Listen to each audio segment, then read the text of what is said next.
Alright, this is Josh from CollectionDX, welcoming you back to part 2 of the DX Soul of Chogokin Mazinger Z. This piece is available in the US through your favorite toy store that carries Bandai Tamashii products. So, you know, keep an eye out for it. It's not cheap, but it is very, very cool. Alright, so we looked at the kind of the assembly and the in-packaging before. Here we are going to talk about the figure itself. Now I want to give you a couple of caveats. Look at this little size comparison with the Glios guy. One, this is not a toy. It is a display model, okay? So it's kind of designed to be you know, put in different poses and left there, panels on, panels off, etc. So because of that, when you move stuff around, parts might fall off, okay? But that's not really a design flaw with this piece, I think, because it's, you know, if this was something that was meant to be picked up and flown around the room, I'd be like, yeah, that's a pain in the ass. But, you know, this has swappable magnets, and that's not a very strong magnet, you know, it just kind of rests there. So when you bump it, it's gonna come off. It's just the way that this was designed. It's really meant to be the ultimate expression of this character visually, but not necessarily in a toy form, okay? So if you keep that in mind, I think you'll be really pleased with it. So this is the, you know, it's very tall. Like I said, it's very big. It's reasonably heavy. You can hear it. Let me put this on the tripod here so you can hear me do some joint work. Okay, so like I said, keep in mind, things might fall off. It's not the end of the world, okay? So legs, the plates are metal. These, this is metal. That's metal, metal, metal, metal, metal. Huh? That's kind of nice. Has a nice sound to it. The ankle, let's check that out. You can get a little focus on that bad boy. It's got pistons, individual pistons in there that will show you in greater depth as we unclothe the figure, but you know, full articulation there. It's got these hips. Get some good focus on it there. Not a wide range of motion, but if you ever watch the original Mazinger Z cartoon, he just goes clank, clank, clank, clank, clank. I mean, that's all he does. So, in that respect, it's okay. Also,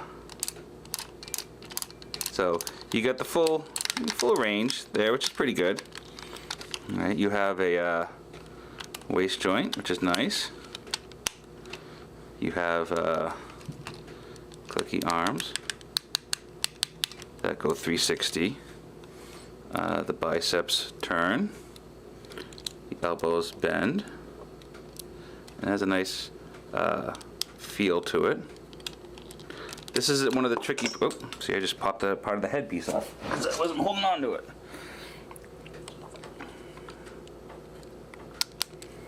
Okay. The elbows are tricky. This is probably one of people's big concerns with this figure, is the not super secure elbow joint. And I'll explain it to you and how to make it so it is secure. It's just not really obvious how to do it, okay? So we'll just address that right now. So, nice elbow joint, clicks, but, you know, oh no, it came off. It's not really a rocket punch, but it is meant to kind of look like it would shoot. It doesn't shoot. There's no button to shoot it, okay? That is kind of an omission. So what you have is you have this little tab here, and you can do is you can push up in here and get that to come out, okay? Now you also notice there's these three little notches here,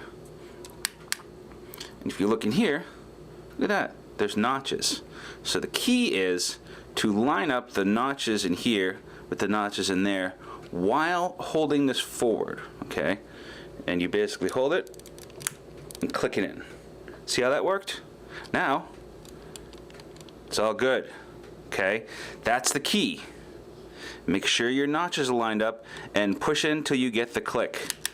Then everybody is happy. Okay? Good. Got it? Good. Stop complaining. It's really not that hard. You just have to be, you know, you just gotta figure it out and know how it goes. And once you do, it's cool. Hands, there are two sets of hands. There's closed hands, and then this is fully articulated hands. Look at that, huh? It's nice. You remind me a lot of the Big O Max Chogokin, really the same type of fingers. Not the same scale, too. I should do a comparison of those. Okay. Let's make sure you're not going to fall over. Good. Let's go up to the head.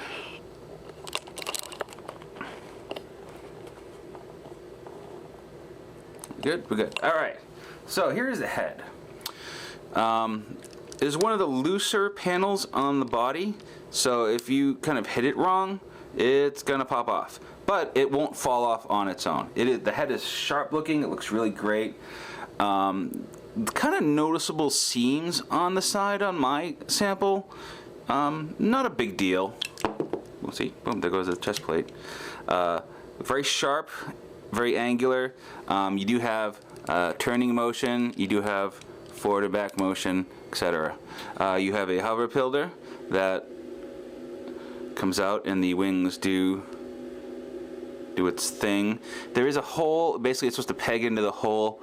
Once again, not a tight fit, and you'll find that sometimes when you push this in, you'll accidentally pop off the faceplate. So once again, if you just kind of like, when you push that in, you know to keep a hand in the front, you're gonna be in good shape. Alright, so pretty rad. So all in all, as far as just a display die-cast Mazinger, it's great. I think it's really nice. There are a few option parts on the fists, one of which is the ability to kind of bend the, oops, sorry guys, bend it back like it's shooting rockets. And I'll show you that feature as we basically undress Mazinger. That's right. Mazinger's getting naked, and we're going to show you all the inside parts.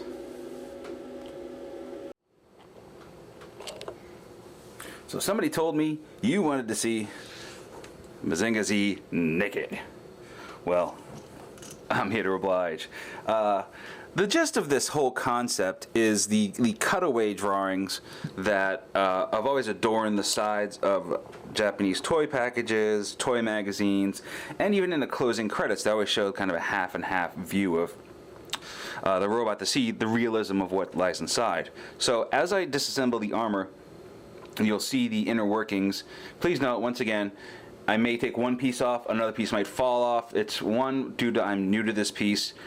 Two, due to it's just the nature of some pieces depend on others, and I might not have the order of how they go off yet. But and some people places aren't as secure as others. So we're gonna go start with the head. Okay. Now there is another head we'll put on at the end. We can take this off. These are just held on with magnets. This front plate, all die-cast metal, very nice. You can see some of the inner workings in there. Shoulder armor.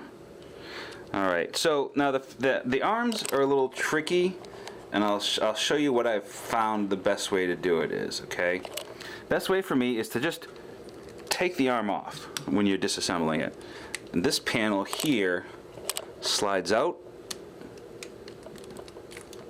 and off. Okay. Now with the armor, the arm armor, you just split it down the middle, and then you can see I swapped it with the closed fists. The closed fists allow you to drop it on the ground. The closed fists allow you to remove the top panel of the hands with some magnificent detailing. There we go. So we just follow the same procedure we did before, as we push it in until we hit a click, and then we know we're good. Right? Right. Here we got it? Got it. So next piece comes off is chest. I mean the waist, whatever that is. Yeah, chest. Here's the waist piece. That, all metal, very nice. Okay, moving down the figure a little bit. We have the leg panel, all metal. Upper leg panel, metal.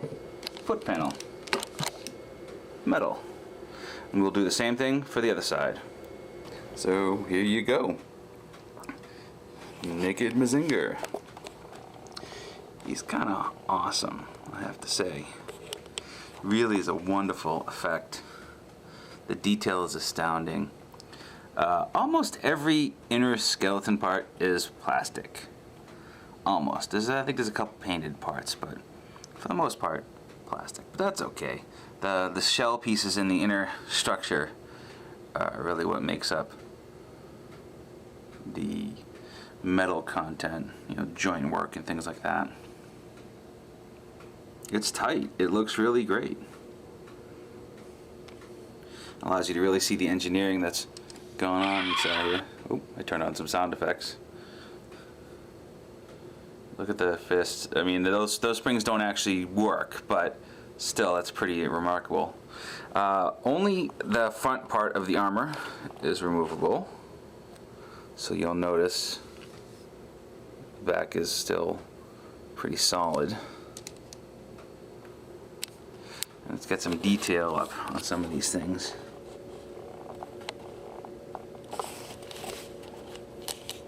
Alright, ankle is really nice to see in action.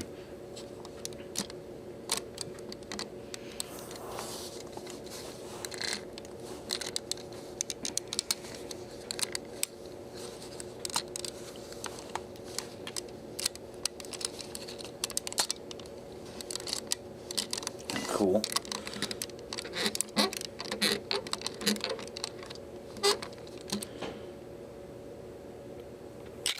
Put you back. I mean, it looks great. No complaints. This is a good opportunity too to show you the control box. So, control box is this little piece right here. Whoa. Okay. This makes, it's got two AAA batteries. You unscrew right there, put it in. The on and off switch is this. Okay. So it lets you know it's on. It does time out after a while, even if you leave it on, so that's pretty good. And it goes into the empty space in there, which is nicely detailed, of course. And it has some light piping that goes up through the head. And that's where all the sound effects kind of live. And we'll check those out in just a minute. So I also wanted to show you that despite being, you know, loose, you still have all your articulation in this mode. So you can do a pretty badass pose if you wanted to with a die-cast naked see-through Mazinger. Kind of cool, huh? You get a good look at the arms and everything works. And there's that head coming off again.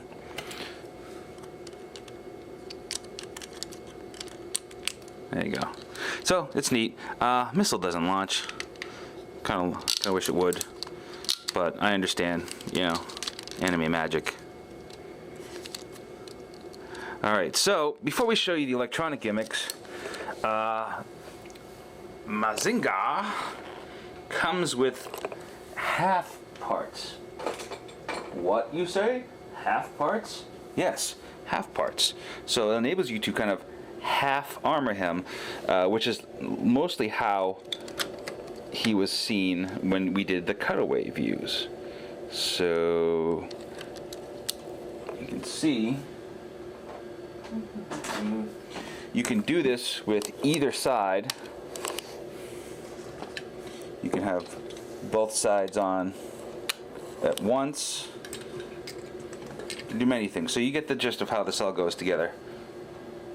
And this is a good excuse to show you electronics. And here is the half armored Mazinger Z. So, you know, this comes from, in the closing credits of anime, they would show the innards of the giant robots. In Japanese toy magazines, they would show cutaways. And even on the sides of some boxes, they would show cutaways. So this is just taking that to the next level. There have been cutaway toys before, but none fully articulated of this scale or with die cast. So it's impressive. It is really cool. So we'll also take this moment to show you some of the sound features. So it has this little remote. It's not terribly exciting. 6 buttons, on and off switch. And with that, you can activate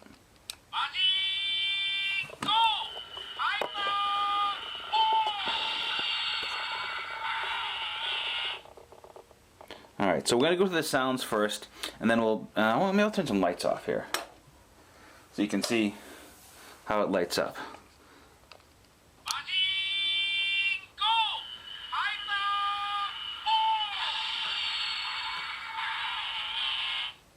Okay, and then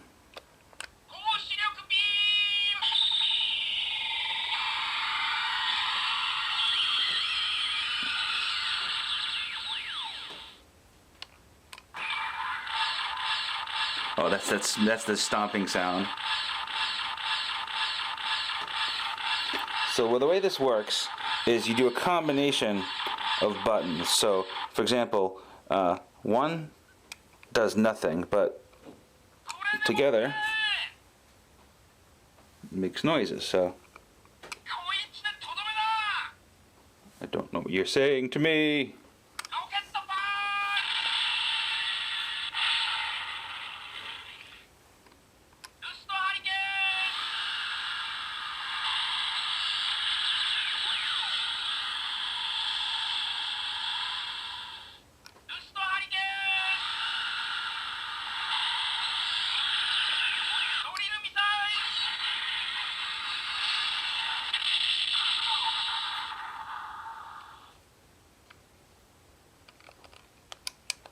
And there's a couple others I'm forgetting.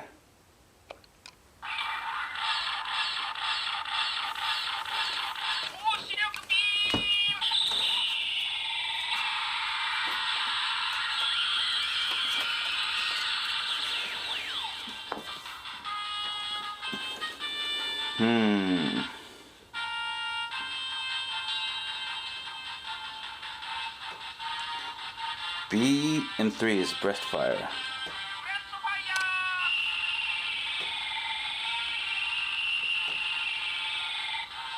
Okay, so we have there's one song. Let's see, press and hold that one. Press and hold the 1 button.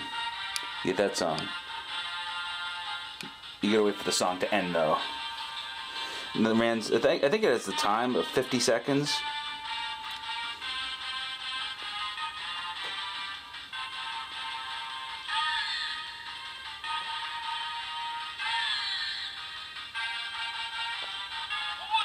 You can layer sound effects.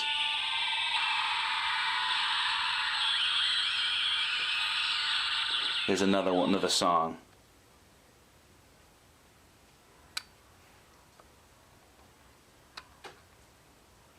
Come on. Oh, I hit the wrong button, sorry.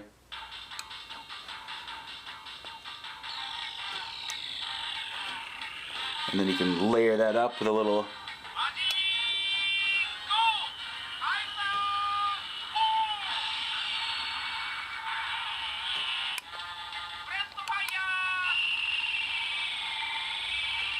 I'm having a little bit of fun with this, if you couldn't tell.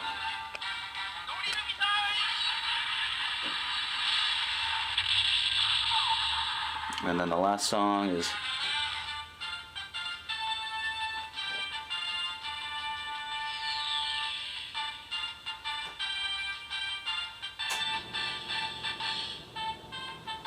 so pretty cool, right? It's got sounds. You can muck with it, much like the Yamato and the Andromeda did. You can layer those sounds together and create different combinations. Very cool.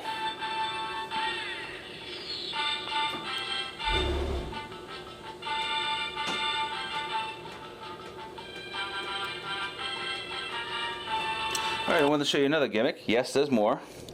And this is the additional kind of, I don't know what the attack's called, but it's when he shot missiles out of his arms. The missile's kind of built in there.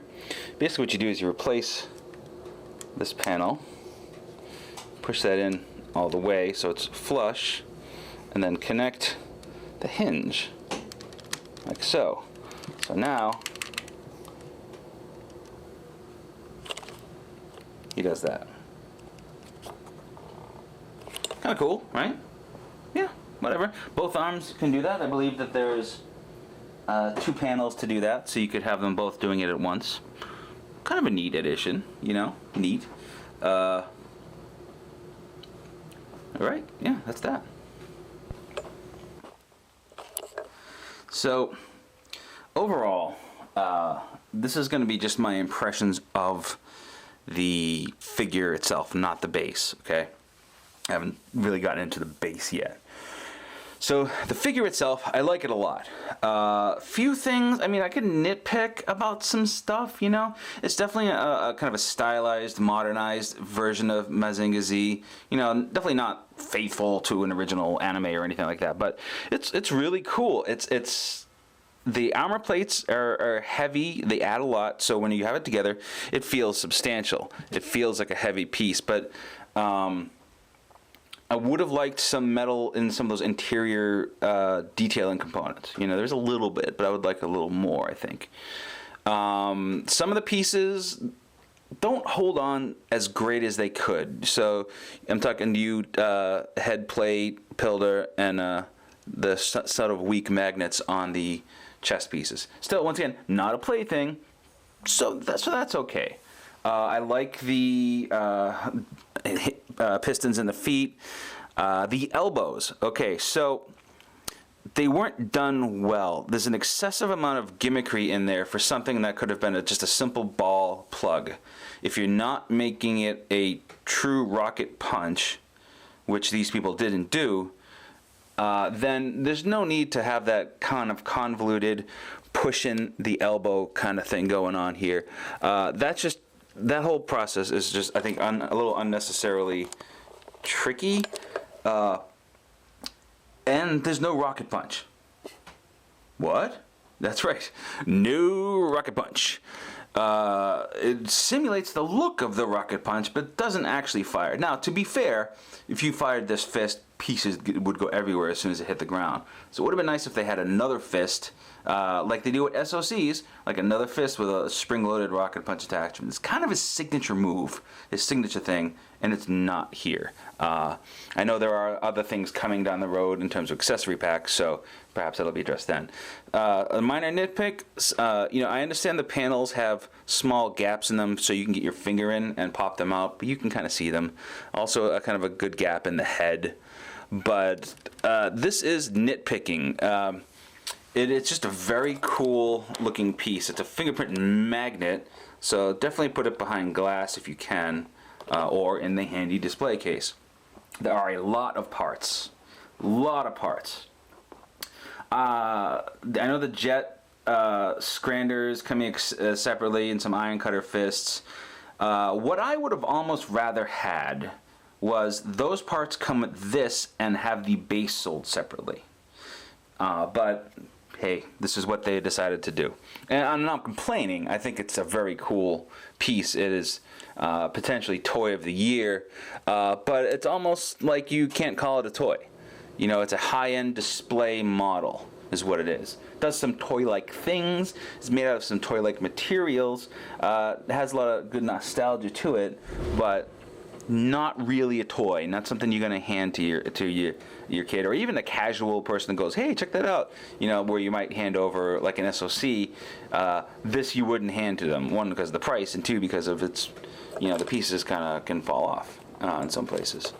So, yeah, overall though, very happy with it. It will make a wonderful addition to my collection, and it is one of the ultimate expressions of Mazinger. So, next video, which will probably be later on today or tomorrow morning, we are going to talk about the base and how that all works and how it all goes together. So until then, This is Josh from CollectionDX. We'll see you next video.